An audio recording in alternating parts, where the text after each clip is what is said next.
Tayo po ay magbasa ng salita ng Diyos dito po sa aklat ng ikalawang Pedro. Pagpalang gabi po sa lahat ng mga nagsisibati. Ikalawang Pedro, Kabanata 2, talatang 5 hanggang 10. Sabi rito mga kapatid, dahil sa kasalanan ng tao noong unang panahon, ginunaw ng Diyos ang daigdig sa pamamagitan ng baha. Wala siyang iniligtas maliban kay Noe na nangaral tungkol sa matuwid na pamumuhay at ang 7 niyang kasama. Sinumpa at tinupok ng Diyos ang mga lungsod ng Sodoma at Gomora upang maging babala sa masasama tungkol sa kanilang kasasapitan. Ngunit iniligtas ng Diyos si Lot, isang taong matuwid na lubhang namighati dahil sa mga kahalayang ginagawa ng masasama noong panahon niya.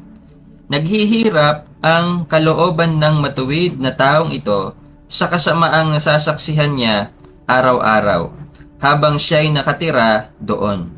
Alam ng Panginoon kung paano ililigtas mula sa mga pagsubok ang mga tapat sa Kanya at kung paanong paparusahan ang masasama hanggang sa araw na sila'y hatulan, lalo na ang mga sumunod sa mahalay na nasa ng katawan at humahamak sa kapangyarihan ng Diyos. Salamat sa salita ng Panginoon. Mga Kristiyano ay hindi dapat nadadala sa worldwide panic at worldwide scare. Hindi tayo dapat apektado kung ang mundo ay takot, tayo hindi, sapagkat ang Diyos ay kasama natin. Paano mo sasabihin na ikaw ay may Diyos na magtatanggol sa iyo kung takot na takot ka naman? Diba? Ang mga Kristiyano ay hindi po dapat kasama sa worldwide panic or worldwide scare. Hindi ho tayo takot ano man ang mangyari sa mundong ito. This world is doomed. Nakasulat na yan sa Biblia, talagang ang mundong ito ay mapapara, mawawasak. Mangyayari ang kung anumang sinabi ng Diyos patungkol sa mundong ito. At hindi natin kinatatakutan ng mga bagay na yan. Sapagkat ang Diyos ay hindi magpaplano ng masama para sa kanyang mga anak. Tatandaan niyo po yan mga kapatid. Kahit na nakasulat sa Biblia yung mga hindi magandang mangyayari sa mundo, lagi niyo pong tatandaan, ang Diyos ay hindi magpaplano ng masama para sa kanyang mga anak. At kung anak ka ng Diyos, ano man ang mangyayari sa mundong ito, dapat ang pinaniniwalaan mo pa rin ay mabuti ang layunin ng Diyos sa iyong buhay at yun ang mangyayari. Ganoon nga ang mangyayari. Kaya, kung may nakasulat sa Bible na parang di kaaya-aya na mangyayari sa mundo at nangyayari na nga, kapatid, matuwa ka kasi totoo yung pinaniniwalaan mo na salita ng Panginoon, nagaganap na. Ang mga Kristiyano ay hindi dapat kasama o nahahawa sa worldwide scare or worldwide panic sapagkat meron tayong katiyakan, kapayapaan sa Panginoon. At makikita po natin yan dito. Hinalimbawa ng Diyos ang dalawang tagpo ng matitinding parusa dito. Matitinding kaganapan na talagang maraming buhay ang nawala. Tingnan po ninyo yung pangyayari sa panahon ni Noe, yung matinding baha. Sinabi po diyan. At sinabi rin dito yung pagtupok sa Sodoma at Gomora. Sa una, ang instrumento ng pangwasak ay tubig. Sa Sodoma at Gomora ay apoy. Pero binabanggit din mga kapatid na bagamat dumating yung matitinding pangyayari na yon, sa panahon ni Noe, nagunaw ang sanlibutan sa pamamagitan ng tubig. At sabi dito, wala siyang iniligtas maliban kay Noe na nangaral tungkol sa matuwid na pamumuhay at ang 7 niyang kasama. Sa Sodoma at Gomora naman, iniligtas ng Diyos si Lot, isang taong matuwid na lubhang namighati dahil sa mga kahalayang ginagawa ng masasama noong panahon niya. Tapos, tingnan nyo sa verse 9. Ito ang kapayapaan natin mga kapatid. Sa verse 9, pakinggan nyo mabuti. At kapag gusto kayong takutin ng sanlibutan, gusto kayong takutin ng mga balita o ano paman, i-recite nyo ito. Verse 9, alam ng Panginoon kung paano ililigtas mula sa mga pagsubok ang mga tapat sa Kanya at kung paanong paparusahan ang masasama hanggang sa araw na sila'y hatulan. Tingnan po ninyo mga kapatid. Bagamat nagunaw ang mundo, may iniligtas ang Diyos. Si Noe, na nagunaw yung Sodoma at Gomora, may iniligtas ang Diyos, si Lot. At dinirektang sinabi sa atin sa verse 9, alam ng Panginoon kung paano ililigtas mula sa mga pagsubok ang mga tapat sa Kanya. Hallelujah. Isang bagay ang dapat nating gawin mga kapatid para makatiyak. Maglingkod tayo sa Panginoon, magtapat tayo sa Panginoon, sumunod tayo sa Panginoon. At tinitiyak ko sa inyo, ayon po sa talatang ito, hindi ko ito salita. Malakas ang loob ko na sabihin sa inyo sapagkat hindi po ako ang gagawa nito. Ang Diyos ang gagawa nito. Sabi niya, alam niya kung paano ililigtas mula sa mga pagsubok ang mga tapat sa Kanya. He knows how. Alam niya. Kaya kahit na ano pa man ang kumalat dito sa mundo mga kapatid, do not be part of the worldwide panic and worldwide scare. Kung may Diyos ka, paniwalaan mo itong sinasabi ng Diyos mo. Alam niya kung papaano kanya ililigtas mula sa mga pagsubok. Alam niya. Tayo, hindi natin alam. Yan ang number 1 reason ba't nagpapanik ang isang tao. Hindi niya alam ang gagawin. Obserbahan po ninyo. Pag may mga taong nagpapanik, ibig sabihin hindi nila alam ang gagawin. Pero yung mga taong alam ang gagawin, ano lang sila, relax lang, confident lang.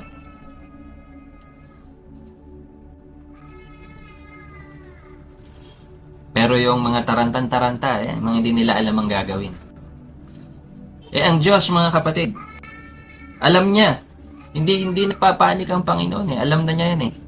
Alam niya na yung mangyayari. At lagi ko pong sasabihin sa inyo mga kapatid, hindi siya magpaplano ng masama para sa kanyang mga anak.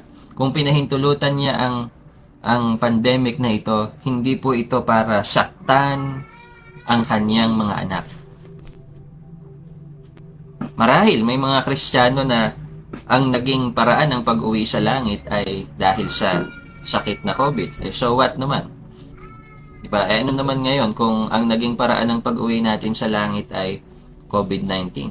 Ibig sabihin ba nun, hindi talaga yun yung oras mo na mamatay? Mga kapatid, ang Diyos ang nagtatakda kung hanggang kailan tayo mabubuhay, kung kailan tayo uuwi sa Kanya. It's not the disease. At kung hindi mo pa panahon, lagi mong tatandaan, alam niya kung paano ka ililigtas mula sa mga pagsubok. Matindi pa ba yung COVID kumpara dun sa baha sa panahon ni Noe? Sige nga mga kapatid. Mas matindi pa ba yung pandemic kumpara doon sa baha sa panahon ni Noe? Tiyak po hindi.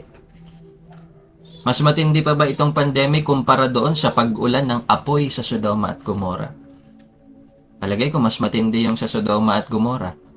Pero tingnan ninyo, sa kabila ng matitinding bagay na yun na nangyari, na pagkagunaw sa mundo at sa ibang lugar,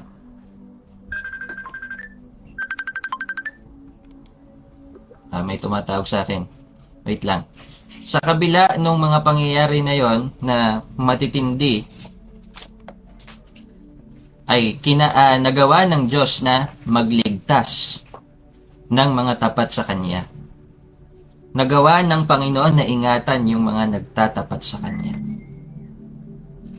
Ito pa kaya? Diba? So mga kapatid, ano man ang marinig nyo sa mga balita, Huwag po kayong magpanik. Huwag kayong matakot.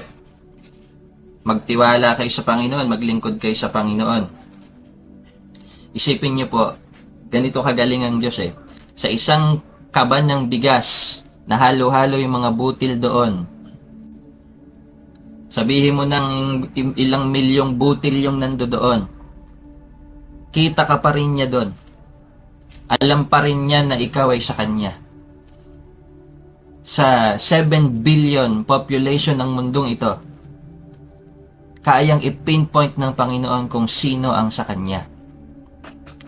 Kayang tukuyin ng Diyos kung sino ang nagsisisunod sa Kanya. Doon pa lang, dapat magtiwala na tayo sa Panginoon na kaya niya tayong ingatan. Yung katotohanan pa lang, nakilala niya tayo personally. Dapat nagtitiwala na talaga tayo sa Panginoon niya na kaya niya tayong ingatan. Parang tayo, di ba, meron tayong ability, mga magulang. Pag ang anak natin, kahit kahalo yan sa maraming bata, pag yan ay umiyak, alam nating anak natin yon. Paano pa kaya ang Diyos? Di ba, mga kapatid? Habang binabasa ko po ito, ako'y napapayapa sa Panginoon. Hindi naman ako nangangamba, pero nananatili yung kapayapaan habang binabasa ko po ito. Na talagang hindi tayo pababayaan ng Panginoon. Alam niya kung paano ililigtas ang kanyang mga anak mula sa mga pagsubok at kung paanong paparusahan ng masasama hanggang sa araw na sila'y hatulan. Huwag kang mag-alala na madadamay ka sa mga pinaparusahan ng Panginoon.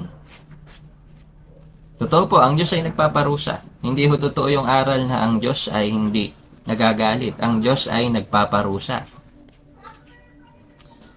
Pero huwag kang mag-alala kung ikaw ay naglilingkod sa Kanya, nagtatapat sa Kanya. Hindi ka madadamay doon. Alam ng Panginoon niya na i-segregate. Sabi nga sa aklat ng Mateo, kilala niya kung sino yung mga tupa, kung sino yung mga kambing. Kaya salamat sa Diyos sa mga salitang ito, mga kapatid. Alam niya. He knows how. Marahil tayo, hindi rin natin alam ang ating gagawin at ang marami sa atin ay hilong-hilong na sa mga policy. No, iba-iba yung policy eh. Iba-iba yung sinasabing batas. Hindi naman po natin masisi yung mga nagpapalabas ng mga batas na ito dahil marahil ito rin yung first time nila sa isang pandemic. At sa dami ng mga regulation, hindi natin alam kung alin pa ba yung nalalabag o nasusunod. Ito na lang ang gawin natin, mga kapatid. No. Magtapat tayo sa Panginoon, maglingkod tayo sa Panginoon. At makakatiyak tayo dyan, alam ng Panginoon kung paano niya iingatan mula sa mga pagsubok ang mga tapat sa Kanya. Paulit-ulitin yung i-recite yan. Alam ng Panginoon kung paano niya iingatan mula sa mga pagsubok ang mga tapat sa Kanya. Ngayon, kung sa susunod na araw may pagsubok na naman kayo, may problema na naman kayo, recite nyo ulit. 2 Peter chapter 2 verse 9. Alam ng Panginoon kung paano niya iingatan sa mga pagsubok ang mga tapat sa Kanya. Ang nararamdaman ko habang nire-recite ko yan, mga kapatid, ay nakaka-proud maging anak ng Diyos at nakakapayapa. Isipin nyo po, ano man ang kahinatnan ng mundong ito, ano man ang katakutan ng mundong ito, hindi ka affected kasi may Diyos ka. At yung Diyos mo na yon, napakagaling, napakahusay. He knows the future. Alam na alam niya yung mga dadating. Kaya alam na alam niya paano tayo iingatan. Halimbawa, maaraw, ang sabi ng Panginoon, magdala ka ng payong. Maniwala ka kasi alam niya, pamaya-maya uulan na. Simpleng halimbawa lang po yan, mga kapatid. Kasi nakikita natin the present situation. So the safest place to be, ano man ang mangyari sa mundong ito, ay sa kamay ng Diyos na kayang makapag-ingat sa atin sa anumang pagsubok. Kaya I am confident, mga kapatid, Sa mga nagtatapat sa Panginoon dyan, sa mga naglilingkod sa Panginoon dyan, alam na alam ko po, dahil naniniwala ako sa kanyang salita, 100% na iingatan niya tayo. Faith in God. Si Noe, yan po yung kanyang puhunan, tiwala sa Panginoon.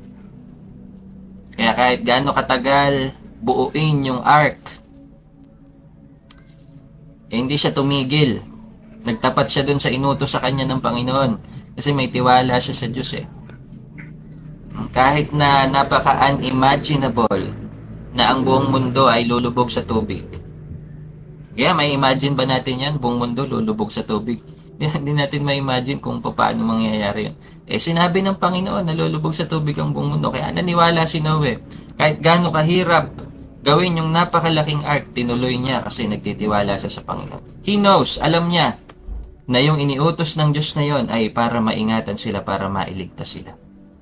Ngayon mga kapatid, ano ba sa mga naituturo sa atin sa church o sa Bible study ang parang hirap na hirap tayong gawin? Tularan natin si Noe, na parang kahit napakahirap gawin ng ark, tinuloy lang niya, sumunod siya sa Panginoon. At anong naging bunga? Ligtas sila. Kasi alam ng Diyos. Kung maliit na bangka lang yung pinagawa sa kanya, baka hindi pa masama yung buong pamilya.